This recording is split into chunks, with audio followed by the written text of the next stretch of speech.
설교 말씀은 우리 목사님 한국 방문 중에 했던 성경에 나오는 인물들의 기도 시리즈의 세 번째 마리아의 기도입니다. 여러분 기억나시죠? 생소하시면 안 됩니다. 제가 이번에 그 기도 시리즈, 설교 시리즈를 준비하면서 성경도 읽고 묵상하며 다시 한번 깨닫는 것은 우리의 인생은 우리가 기도하는 대로 된다라는 것입니다. 다시 말해서 하나님께서 우리를 기도하게 하시고 기도를 통해서 우리의 인생을 하나님이 기뻐하시는 방향으로, 원하시는 방향으로 이끄신다라는 것입니다. 그래서 우리가 마음에 소망을 하고 그것을 믿음의 눈으로 바라보고 늘 생각하면서 기도한다면 결국에는 자기가 기도하는 대로 살게 된다라는 것이 믿음의 삶이라고 생각을 합니다. 첫 번째 인물이었던 모세를 볼 때에 물론 모세가 쓴 시편 90편은 그가 젊었을 때 쓴 것이 아니라 이제 나이가 들고 많은 경험을 한 후에 자기의 지나온 인생의 발자취를 돌아오면서 고백한 것이지만 또 히브리서 11장에 나오는 모세의 그 삶을 볼 때에는 그가 어떻게 믿음의 사람이 되었는가, 그 과정을 우리가 그의 신앙 고백을 통해서 볼 수 있는 것입니다. 두 번째 인물인 다니엘 또한 그는 아무런 선한 것도 없고 아무런 희망도 없어 보이는 바빌론 제국의 한 가운데에서 하나님 보시기에 아주 타락한 곳, 우상 숭배가 아주 많이 행해지고 성적인 악행이 많았던 그 악한 곳에서 가장 순수하고 가장 위대한 신앙을 보이며 믿음의 고백했던 것들을 우리는 기억합니다. 그래서 그는 자기의 믿음을 굽히지 않고 타협하지 않고 자기가 신앙생활을 하던 대로 했을 때 하나님께서 그를 통해 놀라운 일을 이루신 것을 우리는 기억하고 있습니다. 오늘 등장하는 인물 마리아는 이 세 사람 중에 가장 나이가 어린 사람입니다. 아마도 마리아의 나이는 10대 후반이나 20대 초반, 그렇게 어린 나이인데 이렇게 아름다운 훌륭한 믿음의 고백, 믿음의 찬가를 했던 것을 우리는 보게 됩니다. 제 딸만 봐도 우리 미나가 22살인데 아직도 한참 철이 없고 어려 보이는데 미나보다 어리거나 미나 또래의 나이였던 마리아입니다. 그런데 마리아에 대한 얘기를 하기 전에 한 가지 짚고 넘어갈 것이 있는데, 마리아에 대한 잘못된 오해와 인식이 널리 퍼져 있다는 것입니다. 우리가 속한 개신교, 기독교 복음주의 신앙이 아닌 구교, 아니면 가톨릭에서는 예수님의 어머니 마리아를 신성시 여기고 있습니다. 그래서 가톨릭 신자한테 이렇게 질문하면, 여러분들은 예수의 어머니 마리아를 성모라고 부르면서 성부, 성자, 성령 하나님과 동일시 여기는 것이냐라고 물어보면 그 정도까지는 아니라고 합니다. 마리아를 그 정도까지 신격화하지는 않는다고 말하지만, 그러나 여전히 그들은 마리아는 태어날 때부터 원죄가 없는 무죄한 사람이다라고 믿고 있고요. 그 다음에 그들은 마리아는 죽지 않고 승천을 했다. 그래서 마리아 승천을 지금도 기억하고 있습니다. 거룩할 성자, 성부 하나님, 성자 하나님, 성령 하나님에 쓰이는 그 거룩할 성자를 써서 성모 마리아라고 쓰는 것만 봐도 마리아를 단순히 인간이 아닌 신의 경지까지 생각을 하고 마리아를 기도의 대상으로, 경배의 대상으로 여기고 있다는 것입니다. 그들 말로는 우리 성부 하나님은 좀 엄하시고 좀 무서우신 것 같고 좀 멀리 계신 것 같고, 근데 마리아는 좀 더 가까이 있는 것 같고 마리아한테는 무슨 말을 할 수 있을 것 같은, 그래서 기도하면 응답하시지 않나라고 생각한다고 합니다. 근본적으로 왜 가톨릭은 마리아를 신성하게 여기면서 경배의 대상으로, 기도의 대상으로 삼고 있을까? 첫 번째 문제는 성경을 보지 않기 때문에, 성경을 읽지 않기 때문에, 공부하지 않기 때문에 그렇습니다. 근데 그것은 가톨릭의 전통이에요. 왜냐하면 중세 시대에는 이 라틴어로 성경이 있었는데 유럽에 있는 여러 나라들의 일반 백성들은 볼 수가 없어요. 라틴어를 모르니까. 그래서 성직자들이 먼저 그걸 본 다음에 알려주는 겁니다. 그 당시에는 라틴어를 영어로 번역하는 것만으로도 종교재판으로 죽을 수 있는 악형에 처해졌습니다. 그러니까 일반 사람들은 성경을 볼 수 없는 환경이 있었죠. 오직 성직자만 성경을 읽고 해석하고 설교할 수 있는 권한이 있었기 때문에 자연스럽게 성경을 보지 않고 공부를 하지 않게 됩니다. 그래서 가톨릭 신자한테 당신은 무엇을 믿습니까? 그러면 우리는 우리 신부님이 믿는 것을 믿습니다. 이렇게 말합니다. 뭔지는 모르지만 우리가 믿는 것을 우리는 믿습니다라고 말하는 거예요.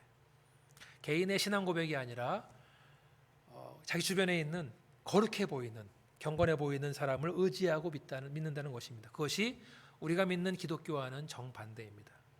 우리는 그 개인 한 사람의 믿음의 고백, 그 입술을 통해서 말하는 믿음의 고백을 통해서 예수님 하나님의 아들이시고 나의 죄를 위해 돌아가셨고 부활하셨다, 믿는 자마다 구원받는다, 그 개인의 고백을 근간으로 해서 신앙생활을 하는 것인데 그것과는 정반대라는 말씀입니다. 마리아는 위대한 인물이지만 우리와 마찬가지로 죄 가운데 태어난 평범한 사람이었습니다. 아담으로부터 온 인류에게 흘러내려오는 원죄를 가지고 태어났습니다. 아무리 예수의 어머니라 할지라도 예수의 십자가를 믿지 않으면 구원받지 못하는 우리와 같은 죄인입니다. 그렇지만 구원받아서 우리와 같은 구원받은 백성이 된 줄 믿습니다. 만약에 마리아가 신성한 존재라면 성경은 잘못 증언하고 있는 것입니다. 오늘 제가 마리아의 고백, 마리아의 기도, 마리아의 노래를 통해서 누가복음 1장과 2장을 자세히 볼 건데요. 성경을 보면 오히려 마리아는 우리와 같은 평범한 사람이었고 그의 신앙이 점점 자라나면서 말씀을 통해서 자라나면서 성숙한 신앙을 보여주는 믿음의 본이 됐다라는 것을 우리는 오늘 함께 배우게 될 것입니다. 여러분 기대가 되십니까? 아멘. 누가복음 1장을 보면 나이가 어린 처녀 마리아에게 천사 가브리엘이 나타납니다. 제가 이거는 여러분 아시기 때문에 그냥 제가 혼자 읽어드리면서 설명하겠습니다. 가브리엘이 말하죠. 은혜를 받은 자여 평안할지어다. 주께서 너와 함께 하신다. 우리는 굉장히 익숙한 말씀인데 그 당시에 마리아로서는 천사를 처음 본 거예요. 유령 같은 천사가 말을 합니다. 이게 하나님인가 천사인가 놀라 자빠질 상황입니다. 한글 성경에는 그래도 매우 놀랐다라고 말하는데 영어 성경에 보니까 큰 충격을 받았다라고 말합니다. 그러니까 마리아가 말하죠. 이런 인사가 어쩐 인사인가라고 놀랍니다. 가브리엘이 말하죠. 마리아야 무서워 말라. 내가 하나님의 은혜를 입었다. 그 다음부터 아주 중요한 말이 나옵니다. 보라, 내가 수태하여 임신하여 아들을 낳으리니 이름을 예수라 하라. 저는 큰 자가 되고 지극히 높은 이의 아들이라 일컬을 것이다. 하나님의 아들이라는 겁니다. 주 하나님께서 그 조상 다윗의 위를 저에게 주시리니 영원히 야곱의 집에 왕노릇 하실 것이며 그의 나라가 무궁할 것이다.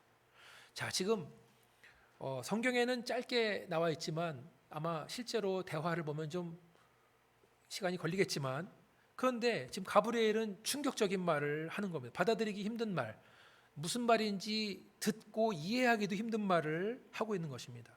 마리아 어떨까요? 아니 임신이라뇨, 처녀가 임신이라뇨, 그리고 하나님의 아들이라뇨, 다윗의 왕, 옛날 우리 가문의 위대한 왕이요 다윗의 왕의 위를 준다고요? 그리고 이 아기가 왕노릇 한다고요? 지금 이해도 안 되고 잘 무슨 말인지 모르는 겁니다. 짧게 말하죠. 나는 사내를 모릅니다. 그래서 이런 일이 생길 수가 없습니다. 라고 말하죠. 가브리엘이 말합니다. 성령이 내게 임하시고 지극히 높으신 이의 능력이 너를 덮으시리니 이러므로 나실 바 거룩한 자는 하나님의 아들이라 일컬이라. 하나님의 능력으로 하나님의 아들이 태어날 것이다. 이것도 참 무거운 말입니다. 그런데 또 한 가지 말을 하죠. 보라, 내 친족 엘리사벳도 늙어서 아들을 배웠느니라. 본래 수태하지 못한다 하더니가 이미 6달 되었나니 대저 하나님의 모든 말씀은 능치 못하심이 없느니라. 자기가 처녀가 아들을 낳는다는 말은 그 아들이 하나님의 아들이고 인류의 왕이 된다는 말은 너무나 무거운 말인데 참 믿기 힘든 말인데 근데 자기의 친척 아주머니 엘리사벳이 평생 아기를 낳지 못했던 그 여자가 임신 6개월이다. 하나님의 능력으로 된 것이다라는 말을 들었을 때는 그러면 내가 좀 믿을만 하겠다라는 생각이 드는 거죠. 그래서 마리아가 이렇게 마무리하죠. 주의 계집종이오니 말씀하신 대로 내게 이루어지이다.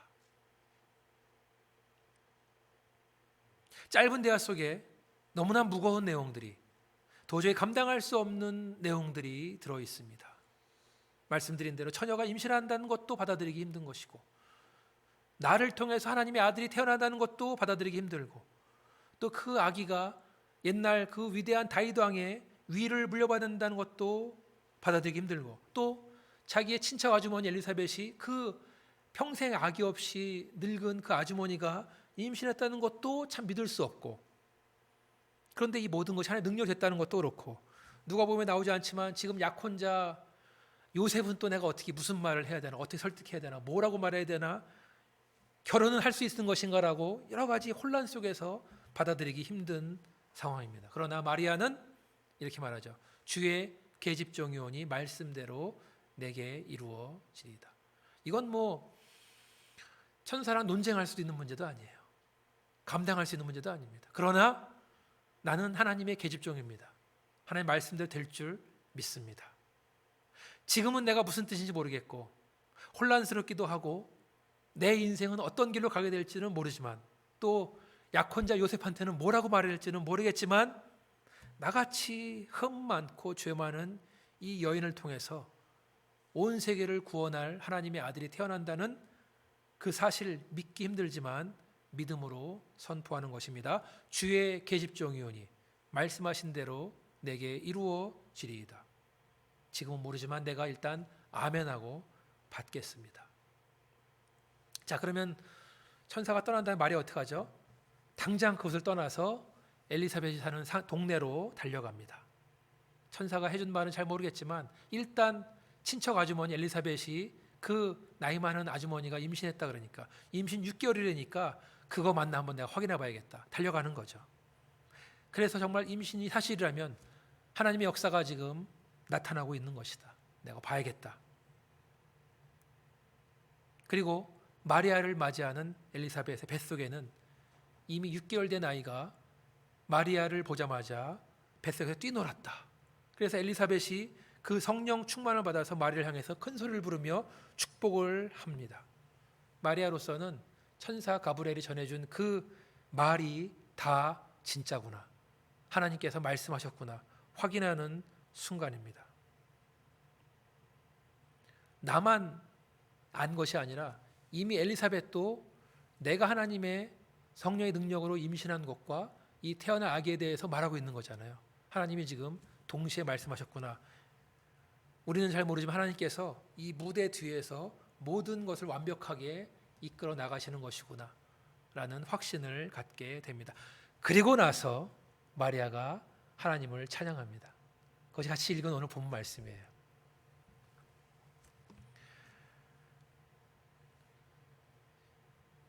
자, 이 오늘 본문 말씀에 나온 이 찬양을 보게 되면 특별히 세 가지를 볼 수 있는데, 마리아는 먼저 그 영혼이 하나님을 찬양하고 그 마음이 하나님을 기뻐한다고 했습니다. 46절 내 영혼이 주를 찬양하며, 47절 내 마음이 하나님 내 구주를 기뻐합니다. 지금 마리아의 마음의 상태는 기쁨입니다. 기쁨이에요, 기쁨.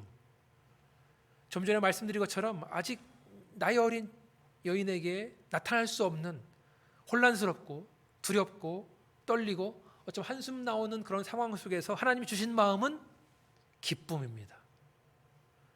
세상이 줄 수 없는 기쁨을 하나님께서 마리아의 마음속에 주신 줄 믿으시면 아멘 하시기 바라겠습니다.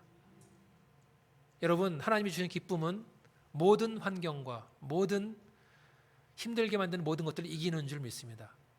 저 사람이 지금 고난받고 있고 환란 속에 있는데 왜 기뻐할까? 왜 웃을까? 도저히 이해할 수 없는 것. 하나님이 주시기 때문에 그런 줄 믿습니다. 그래서 마리아는 감사한 마음을 하나님을 찬양하고 기도하는 것입니다. 할렐루야! 아멘. 사람들이 나를 이해해 주지 못한다 할지라도, 손가락질 한다 할지라도 하나님이 나와 함께 하신다면 나는 행복하다, 나는 기쁘다고 선포하는 것입니다. 믿음으로 그렇게 살기로 작정을 하는 것입니다. 하나님은 그리고 마리아를 홀로 외롭게 두지 않으십니다. 마태복음에 보면 남편에게 찾아가서 내 아내 받아들이기를 거부하지 마라. 아내를 계속 품으라는 말씀이죠. 그리고 엘리사벳을 통해서 하나님의 능력을 또 나눌 수 있고, 그래서 주변 사람들을 통해서 마리아가 이 놀라운 일들을 감당해낼 수 있도록 하나님이 도와주시고 인도하고 있다는 말씀입니다. 마리아 기도의 두 번째 주제는 바로 하나님 찬양입니다. 하나님은 어떤 분이신가? 하나님은 능력이 많으신 분. 그래서 엘리사벳을 임신하게 하시고, 그것은 마치 여러분 아브라함이 늦게 이삭을 가진 것과 같은 거예요. 엘리사벳이 임신했다는 것은. 그리고 하나님의 성령께서 임하셔서 또 본인이 하나님의 아들을 임신하게 되고, 또 하나님 어떤 분이신, 하나님의 이름은 거룩하신 분, 하나님은 찬양받기 합당하신 분, 하나님은 긍휼하신 분, 다시 말해서 우리를 불쌍히 여기시는 분. 여러분, 예수님, 하나님의 아들 예수님이 이 땅에 오신 이유는 우리를 불쌍히 여기기 때문에, 우리를 구원하기 위해서 오시는 분임을 믿습니다. 그래서 그분을 통해서 세상이 구원받기 위해서, 또 마리아는 자기의 기도를 통해서, 자기의 고백을 통해서 하나님의 능력, 하나님의 긍휼, 하나님의 이름이 거룩하심을 드러내고 있는 것입니다. 태어난 아기를 통해서 하나님의 그 놀라운 명성이 전 세계에 퍼져나갈 것을 기대합니다. 그리고 마리아는 자기를 통해서, 기도를 통해서 앞으로 될 일을 미리 찬양하는 것입니다. 세 번째 기도의 주제는 하나님은 낮은 자를 돌봐주시고 높은 자를 떨어뜨리신다는 말씀입니다. 마리아는 스스로 나는 겸손하다, 나는 비천한 자라고 고백하고 있습니다. 예수님은 다윗 왕조의 후손이지만 그의 부모는 가난한 목수였습니다. 예루살렘에서 여간빵 변변한 것도 얻을 수가 없어서 말구유, 마구간에서 지낼 수밖에 없는 그 정도 부모님이었습니다. 예수님 태어날 때 종교의 중심은 제사장, 바리새인, 사두개인 등과 같은 사람들로부터 화려한 주목을 받던 그런 사람들이었지만 예수님은 정반대 환경 속에서 아주 초라하고 겸손한 모습으로 말구유에서 이 땅에 오셨습니다. 하나님은 낮은 자를 높이시고 높은 자를 낮추신다 그러셨는데 이 말의 두 번째 의미는 하나님의 복은 더 이상 이스라엘에만 있는 것이 아니라 영적으로 빈곤한 곳, 다시 말해서 온 세계 이방 민족으로 복음이 퍼져나간다는 것을 의미합니다. 영적으로 가장 풍성한 곳은 그 당시에 이스라엘, 예루살렘의 중심이었고 가장 빈곤한 곳은 이방 나라들이었습니다. 그래서 예수님은 가장 영적으로 풍성하고 거룩해야 될 그 성전을 척결케 하심으로써, 왜냐하면 그 사람들이 이방인의 기도하는 뜰에서 장사하고 있었기 때문에 그들을 몰아냄으로써 세상을 향한 하나님의 비전을 명백하게 보여주신 것입니다. 자, 우리가 이 기도를 봤는데 여러분들 이 기도 계속해서 묵상해 주길 바라는데요. 그러면 과연 이 마리아는 이 어린 나이에 어떻게 이러한 아름다운 고백을 할 수 있었는가? 제 생각에는 마리아는 성경 말씀, 특별히 구약 성경에 나오는 믿음의 여인들에 대해서 아주 잘 알고 있을 거라고 생각을 합니다. 그래서 아브라함의 부인인 사라도 잘 알고 있고, 여자 사사인 드보라도 알고 있고, 사무엘의 어머니인 한나도 잘 알고 있고, 이방인이었지만 믿음으로 유대 혈통에 들어온 룻도 알고 있고, 또 다윗 왕의 지혜로운 아내인 아비가일 등등 여러 가지 성경에 나오는 믿음의 선배들, 여성들에 대해서 잘 알았는데 지금 읽은 이 누가복음 1장 말씀은 사무엘상 2장 1절부터 10절에 나오는 한나의 기도와 굉장히 유사합니다. 물론 두 개를 펴놓고 비교했을 때 단어 대 단어, 문장 대 문장으로 오지는 않지만 제가 지금 말씀드린 세 가지 중요한 주제가 들어가 있다는 말씀입니다. 제가 한번 2장 1절로 5절까지 사무엘상 2장 1절로 5절 한번 읽어드리게 잘 한번 들어보십시오. 한나가 기도하이르되 내 마음이 여호와로 말미암아 즐거워하며 내 뿔이 여호와로 말미암아 높아졌으며 내 입이 내 원수를 향하여 크게 열렸으니 이는 내가 주의 구원으로 말미암아 기뻐함이니이다. 지금 마음이 기뻐하고 있는 거 한나도 그렇죠? 여호와 같이 거룩하신 이가 없으시니 이는 주밖에 다른 이가 없고 우리 하나님 같은 반석도 없습니다. 하나님은 경배받으시 합당하신 분이십니다. 심히 교만한 말을 하지 말 것이며 오만한 말을 너의 입에서 내지 말지어다. 여호와는 지식의 하나님이시라 행동을 달아보시느니라. 용새 활은 꺾이고 넘어진 자는 힘으로 띠를 띠도다. 풍족한 자들은 양식을 위하여 품을 팔고 줄이던 자들은 다시 줄이지 아니하도다. 전에 임신하지 못하던 자는 일곱을 낳았고 많은 자녀를 둔 자는 쇠약하도다. 높은 자는 낮추시고 낮은 자는 높으시는 하나님. 한나는 사무엘의 어머니입니다. 하나님께서 사무엘을 보내셔서 그 당시에 이스라엘을 구원하십니다. 이스라엘의 다윗을 왕으로 세우게 하시고, 그래서 하나님이 나라를 다스리게 하시고, 그 다음에 다윗 왕조를 통해서 나중에는 예수 그리스도가 탄생하도록 하는 데에는 사무엘의 역할이 있었습니다. 물론 예수님에 비하면 사무엘은 너무나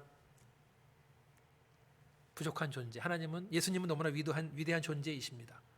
그러나 마리아는 사무엘의 어머니 한나의 기도를 깊이 알고 있었고 잘 알고 있었고, 그래서 본인의 기도할 때 그 말씀이 자기 기도의 본이 되어서 이렇게 자기 입술로 고백한 것으로 저는 믿습니다. 오늘 이 마리아의 찬가, 마리아의 기도가 나오는 누가복음 1장과 2장을 보시면 한 가지 반복되는 패턴이 있습니다. 그건 뭐냐면, 자, 지금 누가복음 1장과 2장에 나오는 인물들, 어머니 마리아와 아버지 요셉, 그리고 사가랴, 엘리사벳, 그리고 목동들, 그리고 시므온 등등, 이 사람들은 예수님의 탄생과 그 출생 속에 예수님을 처음 바라본 사람들입니다.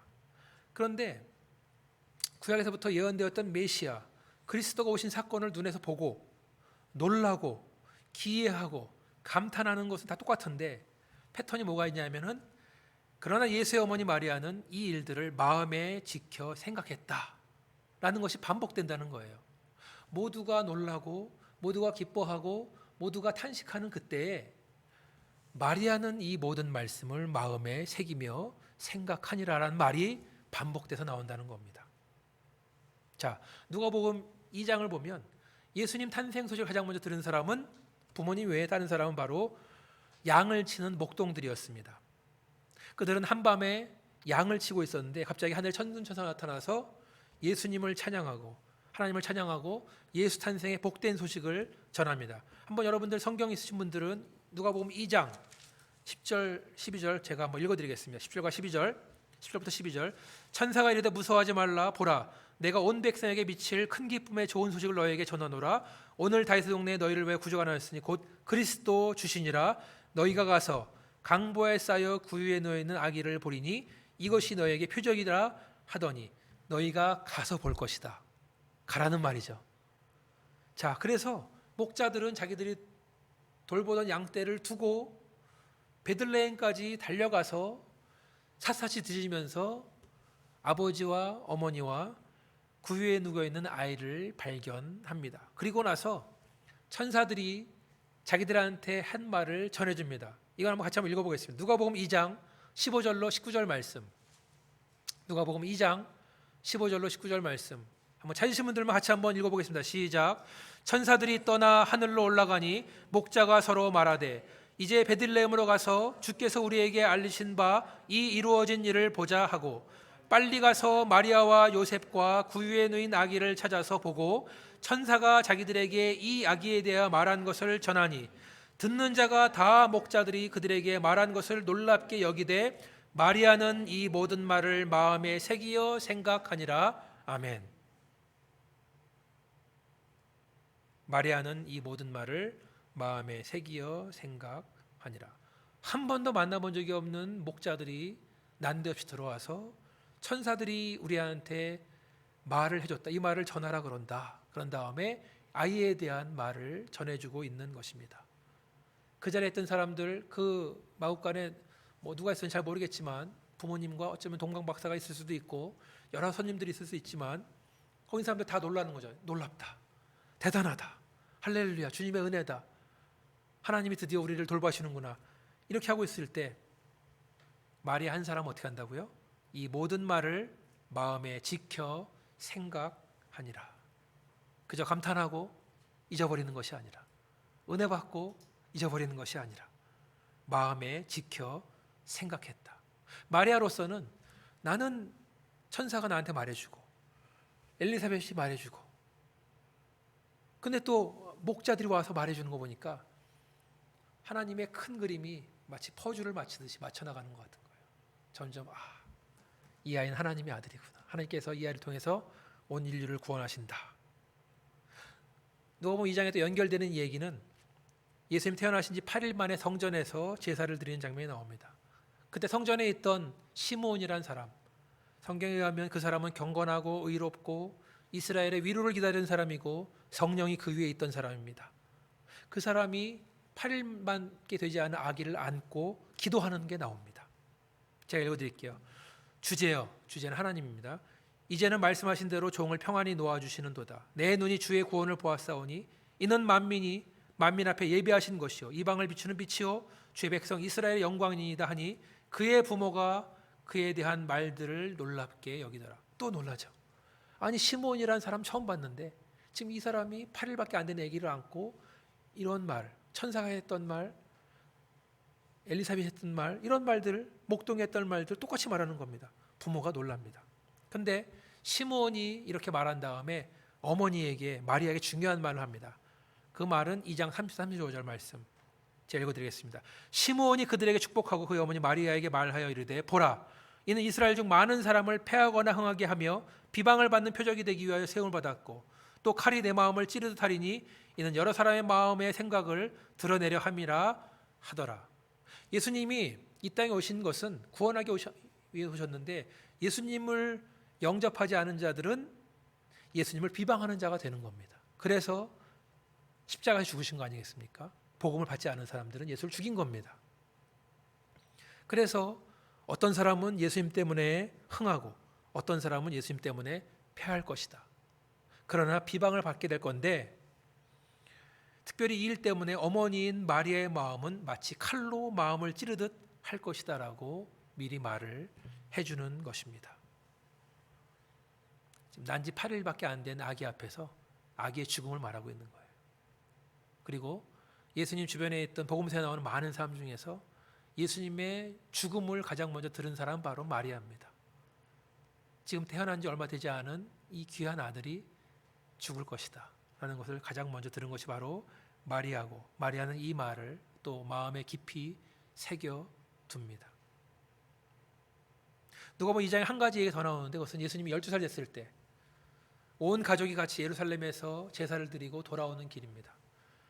한 가정만 있는 것이 아니라 어른들도 많고 애들도 많고 사촌들도 많기 때문에 큰 무리가 다녀오는데, 돌아오는 길에 한 사람이 없는 거예요. 바로 예수, 소년 예수가 없는 겁니다. 그래서 다시 성전으로 가서 찾습니다. 그러다 보니까 한쪽에서 학자들과 함께 성경 말씀 펴놓고 얘기를 하고 있는데, 모든 사람이 그 지혜에 놀라고 있는 겁니다. 어머니가 말해요. 48절에 보니까, 아이야, 어찌하여 우리에게 이렇게 하였느냐? 보라, 내 아버지와 내가 근심하여 너를 찾았다. 어머니 12살짜리 아들을 잊어버렸다 찾은 엄마의 마음 더 갈급하겠죠. 더 소리가 높아지겠죠. 이렇게 말합니다. 근데 한번 49절부터 51절 같이 한번 보겠습니다. 2장 49절에서 51절 말씀 제가 읽어드리겠습니다. 예수께서 이르시되, 어찌하여 나를 찾으셨나이까? 내가 내 아버지 집에 있어야 할 줄을 알지 못하셨나이까 하시니, 50절에 그 부모가 그가 하신 말씀을 깨닫지 못하더라. 예수님 말씀하셨는데 깨닫지 못하는 거예요. 얘가 지금 뭔 말하고 있는 거야. 3일 동안 고생하게 한 다음에 그 다음에 보니까 51절, 예수께서 함께 내려가사 나사렛에 이르러 순종하여 받들더라. 그 어머니는 이 모든 말을 마음에 두니라. 그때는 깨닫지 못했지만 그 말을 마음에 뒀다라는 겁니다. 그 당시에 예수님의 부모 요셉과 마리아는 예수님 12살짜리 예수님이 뭐라고 하는지를 몰랐습니다. 그러나 그 어머니 마리아는 이 모든 말을 마음에 두니라. 마치 보물을 잘 두듯이 마음속에 보석처럼 잘 쌓아두었다라는 말씀입니다. 그때는 무슨 뜻인지 몰랐어요. 무슨 말인지 몰랐습니다. 그렇지만 그 말씀을 마음에 잘 간직하고, 이게 무슨 뜻인지 생각하고, 또 묵상하고, 또 생각하고, 또 묵상하면서 그 말씀이 마리아의 인생을 변화시키고 있는 것을 우리는 보게 됩니다. 다른 사람들은 놀라고 깜짝 놀라고 감탄하고 기이하고 그러는 순간, 오직 마리아는 이 모든 말씀을 마음에 간직하고 생각하고 고민하고 상고하고 기도했다는 말씀입니다. 그러다가 마리아 마음속에 있던 그 말씀이 결정적으로 역사하는 순간이 있습니다. 언제 나타나느냐? 예수님의 첫 번째 기적이 어디서 있었죠? 첫 번째 기적이 뭡니까? 예수님 첫 번째 기적? 첫 번째 기적 1부 예배 때는 탁 나왔었는데 2부 예배는 좀, 예수님 첫 번째 행하신 기적이 언제죠? 가나의 혼인잔치. 잔치 소리 들린 것 같은데 가나의 혼인잔치입니다. 첫 번째 기적을 행하셨습니다. 제가 요한복음 2장 1절로 11절 읽어드리겠습니다. 잘 들어보십시오. 있으신 분들은 성경 펴시고, 요한복음 2장 1절로 11절입니다. 사흘째 되던 날 갈릴리 가나에 혼례가 있어 예수의 어머니도 거기 계시고 예수와 그 제자들도 혼례 청함을 받았더니 포도주가 떨어진지라 예수의 어머니가 예수에게 이르되 저들에게 포도주가 없다 하니, 예수께서 이르시되 여자여 나와 무슨 상관이 있나이까? 내 때가 아직 이르지 아니하였나이다. 그 어머니가 하인들에게 이르되 너에게 무슨 말씀을 하듯이든지 그대로 하라 하니라. 거기에 유대인 정결 예식을 따라 두세 통 드는 돌 항아리 6이 놓였는지라. 예수께서 그들에게 이르시되 항아리에 물을 채우라 하신즉 아귀까지 채우니 이제는 떠서 연회장에 갖다 주라 하시되 갖다 주었더니 연회장은 물로 된 포도주 맛보고 어디서 났는지 알지 못하되 물 떠온 하인들은 알더라. 연회장이 신랑을 불러 말하되 사람마다 먼저 좋은 포도주를 내고 취한 후에 낮은 것을 내거늘 그대는 지금까지 좋은 포도주를 두었도다 하니라. 예수께서 이 표적을 갈릴리 가나에서 행하여 그 영광을 나타내심에 제자들이 그를 믿으니라. 마리아는 잔치집에 포도주가 떨어진 것을 예수님한테 말합니다. 예수님 말씀하시죠. 여자여, 나와 무슨 상관이 있나이까? 이거 한국말로 보면은 아니 아무리 예수님이라 할지라도 어머니한테 이렇게 말을 하나 할 텐데 우리가 볼 때는 좀 이 말투가 좀 뭐라 그럴까 건방져 보이는 듯 볼 수 있지만 원래 원어적인 표현으로 여자여라는 것은 그 당시 유대 사회에서는 여인을 향한 극존칭이었다고 합니다. 그러니까 뭐 어머니보다 더 극존칭이겠죠. 어머니라고 말하는 거죠. 예수님 절대로 자기의 어머니를 하대하거나 그러지 않았습니다. 근데 예수님 아무것도 안 할 것처럼 말씀하시는 거예요. 나와 무슨 상관이 있습니까? 근데 마리아는 하인들한테 너희한테 이분이 무슨 말을 하든지 그대로 행하라 라고 말하는 겁니다. 예수님 말씀하시죠.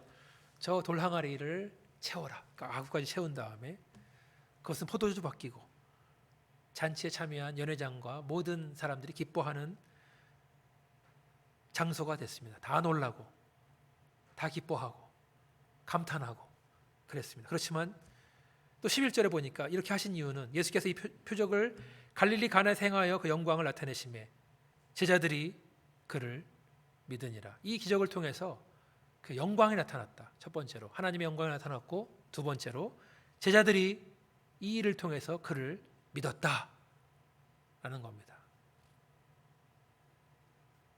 연회장에는 많은 사람들이 있었습니다. 야, 좋은 포도주다. 기쁘다. 놀라운 일이다. 물이 포도주가 됐단다.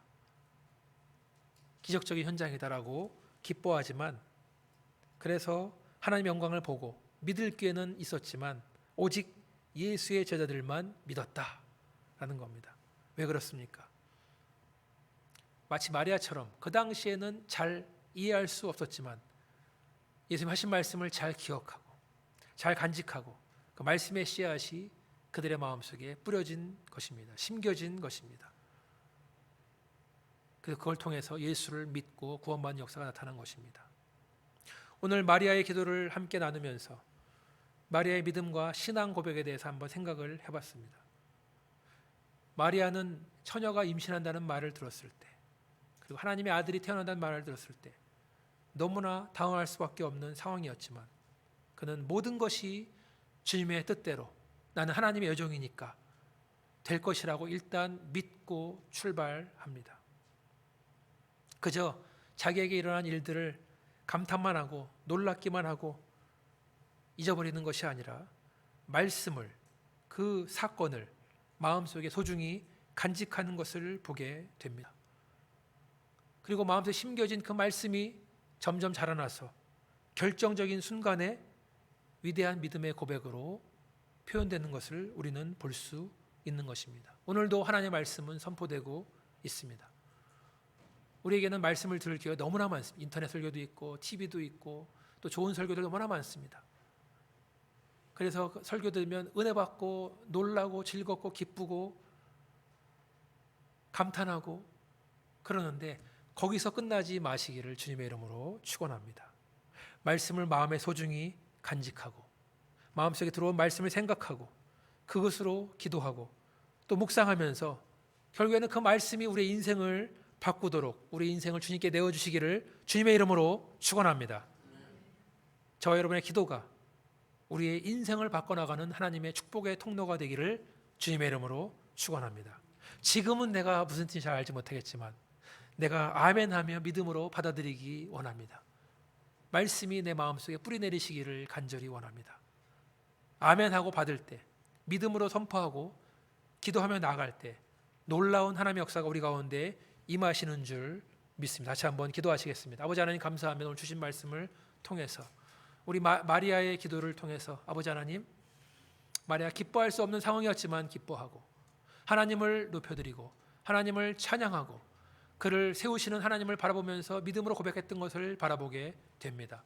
입술로만 고백한 것이 아니라 그의 삶 속에서 주의 말씀을 마음에 깊게 간직하고 그것을 생각하고 그것을 묵상하고 결국에는 그 말씀이 그 인생을 하나님 보시기에 아름답게 빚어나가는 과정을 함께 보면서 아버지 하나님, 주의 말씀이 우리 속에 있는데 그 말씀이 역사할 수 있도록 하나님 도와주시고 그 인생을 바꿀 수 있는 놀라운 말씀이 될 수 있도록 하나님 도와주시기를 간절히 바라며, 아버지 하나님, 부족한 신앙이지만 우리가 아멘하고 나아갈 때 결국엔 하나님 기뻐하시는 아름다운 믿음으로 성장할 수 있도록 하나님 도와주시옵소서.